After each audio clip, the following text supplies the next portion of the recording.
बिस्मिल्लाहिर्रहमानिर्रहीम। दोस्तों अस्सलाम वालेकुम। आज की इस वीडियो में हम एडजस्टिंग एंट्री नंबर 5 डिस्कस करेंगे। हमारे पास है entry depreciation of assets. Depreciation of asset से मुराद है कि जब भी आप कोई भी फिक्स्ड एसेट जब आप उसको यूज़ करते हैं, उसको यूज़ करने की वजह से जो उसकी वैल्यू डिक्रीज़ होती है उसे हम डेप्रिसिएशन कहते हैं। अब हम इसको फर्दर डिस्कस करते हैं। Depreciation means loss on account of use of an assets or decrease in its value on account of passage of time। यानी किसी चीज़ को इस्तेमाल करने की वजह से जो उसकी वैल्यू में कमी आती है उसे हम डेप्रिसिएशन कहते हैं। अब यहाँ पे हम एक एग्जांपल से इसको समझने की कोशिश करते हैं कि हमारा जो अकाउंटिंग ईयर है, अकाउंटिंग ईयर वो स्टार्ट होता है जनवरी से लेकर, यानी 1 जनवरी से, और जो क्लोज़ होता है, एंड होता है वो 31 दिसंबर को। यानी 12 मंथ का हमारा जो अकाउंटिंग पीरियड है जनवरी से शुरू होता है और दिसंबर पर क्लोज़ हो जाता है। हमने क्या किया, हमने 1 अप्रैल को एक मशीनरी परचेज़ की जिसकी कॉस्ट है ₹50,000, और इस पे जो हमने डेप्रिसिएशन चार्ज करनी है वो 5% पर एनुअल, यानी सालाना जो हमने इस पे डेप्रिसिएशन चार्ज करनी है वो 5% चार्ज करनी है। पहली बात तो यह है कि आपको ये पता होना चाहिए कि आपने इस पे जो डेप्रिसिएशन लेनी है आपने इसको कितने मंथ यूज़ किया फर्स्ट ईयर। यानी हमने देखे जब अप्रैल में हमने इसको परचेज़ किया, इसका मतलब है कि अप्रैल से लेकर जब हम दिसंबर तक इसको काउंट करेंगे मंथ, तो हमारे पास ये टोटल 9 मंथ, यानी हमने जो मशीनरी है वो कितने मंथ यूज़ की, 9 मंथ यूज़ की हमने। तो हम जब डेप्रिसिएशन इसकी लेंगे वो भी 9 मंथ के हिसाब से लेंगे। पहले तो हम इसकी डेप्रिसिएशन देखें कि हमारे पास जो इसकी डेप्रिसिएशन बनेगी वो 50,000 मल्टीप्लाई बाय 5%, और फिर हम इसको मल्टीप्लाई करेंगे यहाँ पे 9 डिवाइड बाय 12, तो ये हमारे पास जो डेप्रिसिएशन आएगी वो हमारे पास 9 मंथ की डेप्रिसिएशन आ जाएगी। अब देखिए हम यहाँ पे कैलकुलेटर से इसकी जो है वो कैलकुलेशन करते हैं। देखिए हमारे पास 50,000 मल्टीप्लाई बाय 0.05 मल्टीप्लाई बाय 9 और डिवाइड बाय 12, 1875 रुपये हमारे पास 9 महीनों की जो डेप्रिसिएशन है वो 1875 रुपये हमारे पास यहाँ पे आएगी।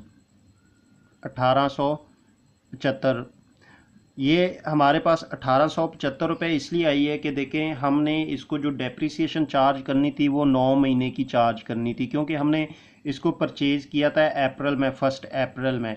अगर अब आप देखिए, अगर आप जब नेक्स्ट ईयर जैसे ही स्टार्ट होगा, चूँकि आप इस मशीनरी को फुल यूज़ करेंगे तो फिर आप इसकी जो डेप्रिसिएशन चार्ज करेंगे वो फिर आप पूरे साल की डेप्रिसिएशन, यानी ये हमारे पास फर्स्ट ईयर डेप्रिसिएशन थी।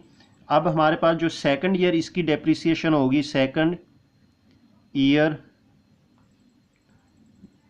डेप्रिसिएशन, वो हम चार्ज करेंगे 50,000 मल्टीप्लाई बाय 5%, तो ये हमारे पास आएगी टोटल 2500 रुपये, यानी हम इसको चार्ज करेंगे डेप्रिसिएशन को।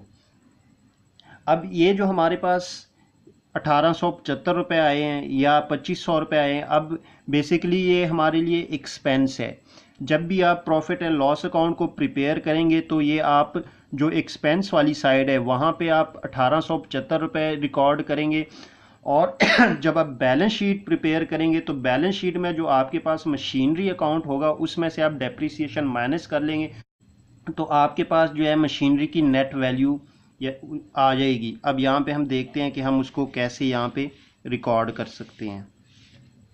सबसे पहले हम इसकी एंट्री डिस्कस करते हैं। देखिए हमने जो इसकी डेप्रिसिएशन निकाला था देखिए डेप्रिसिएशन हमारे पास इसकी थी, डेप्रिसिएशन 50,000 मल्टीप्लाई बाई 5%, ये वो रेट जो आपको डेप्रिसिएशन का रेट दिया गया है, और मल्टीप्लाई बाई 9, ये वो है कि जितने मंथ का आपने इसका डेप्रिसिएशन लेना है, और डिवाइड आप 12 पे इसलिए कर लेंगे कि पूरे साल का आप इस पे करेंगे और 9 से मल्टीप्लाई करेंगे तो आपके पास डेप्रिसिएशन की वैल्यू आ जाए, जो हमारे पास ₹1875 है।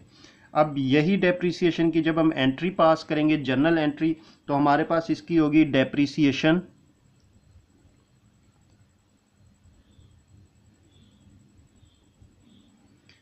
अकाउंट डेबिट हो जाएगा, कितने से? 1875 से। और हमारे पास जो मशीनरी अकाउंट होगा वो 1875 रुपये से क्रेडिट हो जाएगा। तो ये हमने क्या कि हमने एट द एंड ऑफ आपका जो ईयर क्लोज हो रहा है उसके एंड पे हमने ये डेप्रिसिएशन मशीनरी को चार्ज कर दिया। अब ये देखिए बेसिकली क्या है, ये हमारे लिए एक्सपेंस है, इंक्रीज इन एक्सपेंस, और ये क्या है, ये decrease in assets value, decrease in assets value.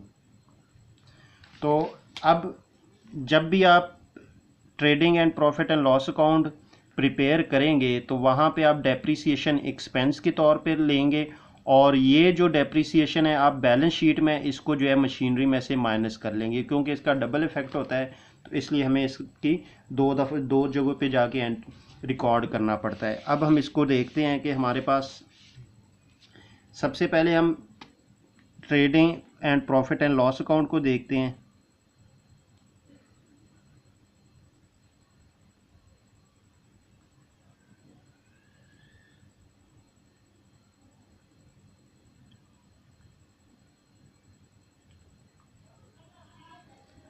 ये हमारे पास प्रॉफिट एंड लॉस अकाउंट, यहाँ पे आप डिटेल लिख देंगे